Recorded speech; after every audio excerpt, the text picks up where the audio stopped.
بسم اللہ الرحمن الرحیم۔ انتہائی افسوسناک واقعہ، جیسے ہماری اپنی زبان میں کہا جاتا ہے کہ بیٹیاں سب کی سانجھی ہوتی ہیں، تو اگر کسی بھی جگہ کسی بیٹی کو تکلیف ہوتی ہے تو ہم سب کے دل جو ہے وہ سہم جاتے ہیں۔ ہماری بیٹی منتہا، جو کہ سرگودا کے کارخانہ بازار کی رہائشی تھی، اپنے گھر سے نکلتی ہے کچھ پیسے لے کے کریانہ پر، کچھ گروسری یا اپنے کچھ کھانے پینے کی چیز لینے، جیسے روٹین میں ہم اپنے بچوں کو بھیج دیتے ہیں، غلطی کرتے ہیں لیکن بھیج دیتے ہیں کہ جائیں کچھ لے کے آ جائیں، یا اپنی اس میں کچھ کھانے کا لینا ہوتا ہے تو وہ چلی جاتی ہیں، بیٹیاں بیٹے چھوٹے ہمارے جب ہوتے ہیں۔ لیکن کیا پتہ تھا انہیں کہ درندہ صفت، انتہائی وحشی ذہنیت کے لوگ وہاں اسے مل جائیں گے۔ وہ جاتی ہے کریانہ سٹور پر، وہاں پہلے سے ہی درندے گھات لگائے بیٹھے ہوتے ہیں اس بیٹی کو، وہ اٹھا کر اوپر سٹور بنے ہوتے ہیں ان کریانہ سٹور کے، وہاں پر اس کو پہلے مبینہ طور پر زیادتی کا نشانہ بناتے ہیں، اور پھر ان درندوں کو جب ہوش آتا ہے کہ یہ تو ہمارا پردہ فاش کر دے گی، تو اسے بے دردی سے مار کر اس کی لاش کو بوری میں بند کر کے وہیں سٹور میں پھینک دیتے ہیں۔ جب کچھ گھنٹے وہ بچی گھر واپس نہیں آتی تو اس کے گھر والے قرب میں مبتلا ہو کر ادھر ادھر ڈھونڈتے ہیں، اپنے رشتہ داروں کو کالز کرتے ہیں، جب کہیں سے پتہ نہیں چلتا تو پھر جو قریب کے CCTV کیمراز کی فوٹیج نکلوائی جاتی ہے، بچی گھر سے نکل رہی ہوتی ہے، اس کی فوٹیج آ جاتی ہے، جاتے جاتے وہ اس درندے کے کریانہ سٹور پر پہنچتی ہے، اس کا وہاں انٹر ہونا بھی دکھایا جاتا ہے، لیکن وہ اس کریانہ سے کبھی واپس نہیں آتی۔ وہ وہاں سے واپس آتی ہوئی کسی فوٹیج میں نظر نہیں آتی، تو فوری طور پر شک اسی کریانہ سٹور کے مالک پر جاتا ہے،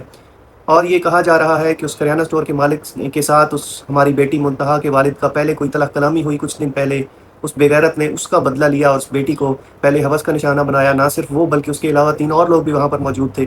آپ تصویریں دیکھ سکتے ہیں کہ 2 جو ملزمان ہیں ان میں سے ایک پہلے کہا گیا کہ CCD نے ساتھیوں کی فائرنگ سے ہلاک کروا دیا، لیکن بعد میں یہ تردید آئی پنجاب پولیس کی طرف سے کہ ابھی وہ زندہ ہے اور اس کا میڈیکل ٹیسٹ کروایا جا رہا ہے۔ جو بیٹی منتہا ہے اس کا بھی ابھی DNA ٹیسٹ اور میڈیکل ٹیسٹ پینڈنگ ہے، اس کے میڈیکل ٹیسٹ کے بعد پتہ چلے گا کہ کتنے درندوں نے یہ درندگی کی ہے۔ لیکن اس سارے واقعے کو بیان کرنا کوئی ویورشپ حاصل کرنا نہیں ہے، لیکن یہ صرف میسیج دینا ہے کہ آج کل کے دور میں اپنے چھوٹے بچوں کو، بچیوں کو کسی بھی عمر میں چاہے وہ ہوں، جب تک وہ جوان نہ ہو جائیں تب تک گھر سے نہ نکالیں، یا نکالیں تو اپنی سیف کسٹڈی میں نکالیں۔ آپ نے کچھ بھی خریدنا ہے تو جب تک آپ پر قیامت نہیں برس جاتی آپ بچوں کو باہر نہ بھیجیں۔ آپ انتظار کر لیں، آپ کا گھر کا کوئی بڑا آئے گا، وہ جا کے وہ چیز لے آئے گا، آپ نے بچوں کو نہیں بھیجنا۔ اور بار بار پہلے ہم آپ کو یہ تلقین کر چکے ہیں کہ اپنے بچوں کو گڈ ٹچ اور بیڈ ٹچ کے بارے میں بتائیں۔ اب وہ وقت آ چکا ہے کہ والدین کو بچوں سے دوری اختیار کرنا بہت نقصان دے رہا ہے۔ پہلے جیسے ہوتا تھا کہ والد کے ڈر اور خوف کی وجہ سے بات کرنا ہی مشکل ہوتا تھا، والدہ کا احترام ہوتا تھا، اس کے ساتھ ان کے ساتھ ایسی باتیں کرنا بہت ہی مشکل بلکہ ناممکن تھا، لیکن اب وہ دور نہیں ہے۔ اب اپنے بچوں کو سیکس ایجوکیشن دینے کا ایک ٹائم آ چکا ہے، اور سیکس ایجوکیشن سے مراد میری یہ ہے کہ اپنے بچوں کو سکھائیں کہ گڈ ٹچ کیا ہے، بیڈ ٹچ کیا ہے۔ اپنے قریب ترین رشتوں کو بھی اپنے بچوں کے قریب نہ پھٹکنے دیں۔ آپ جتنے بھی رشتہ دار میل حضرات آپ کے بچوں کے قریب بھی نہ جانے پائیں، یا اگر جائیں تو آپ سامنے ہوں، اپنی نگرانی میں ہوں۔ آپ کے بچے کو پتہ ہونا چاہیے کہ کہاں ہاتھ لگ رہا ہے تو گڈ ٹچ ہے، اور کہاں ہاتھ لگ رہا ہے تو یہ بیڈ ٹچ ہے۔ یہ ساری کی ساری ایجوکیشن اب جیسے یورپین کنٹریز، اسکینڈینیوین کنٹریز اور جتنے بھی ترقی یافتہ ممالک میں باقاعدہ ایک سبجیکٹ کے طور پر سیکس ایجوکیشن پڑھائی جاتی ہے، اب یہ ضرورت بن چکی ہے کہ اسلام اور شرعی تقاضوں کو سامنے رکھتے ہوئے کورس ڈیزائن کیا جائے، کریکولم ڈیزائن کیا جائے، جس میں سیکس ایجوکیشن ایک فلٹرڈ اور سینسرڈ حساب سے ہمارے بچوں کے کریکولم میں شامل ہونی چاہیے۔ اب یہ وقت کی ضرورت ہے، اور اس میں اب شرم نہیں میرے خیال میں محسوس کرنی چاہیے، بلکہ جیسے ویسے بھی آج کل کے بچوں کو سوشل میڈیا اور میڈیا سے یہ معلومات مل جاتی ہیں، تو بہتر ہے کہ آپ وہ معلومات خود سے بڑے اچھے انداز سے اپنے بچوں کو پہنچائیں۔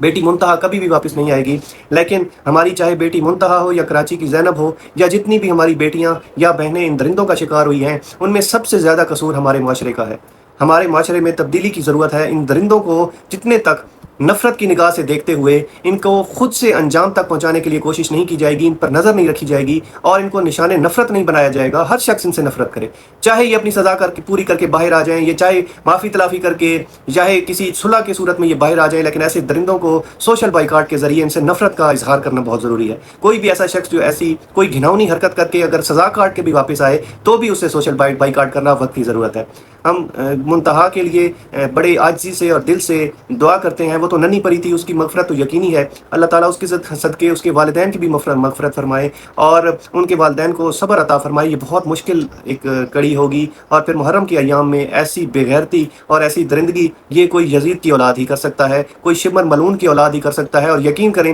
ایسے لوگوں کے اگر آپ شجر نسب نکالیں تو یا تو یہ یزید کی نسل سے ہوں گے یا پھر یہ ملجون کی نسل سے ہوں گے، یہ شمر کی ہی نسل سے ہوں گے. اللہ تعالیٰ ہم سب کا حامی و ناصر ہو. پاکستان زندہ باد.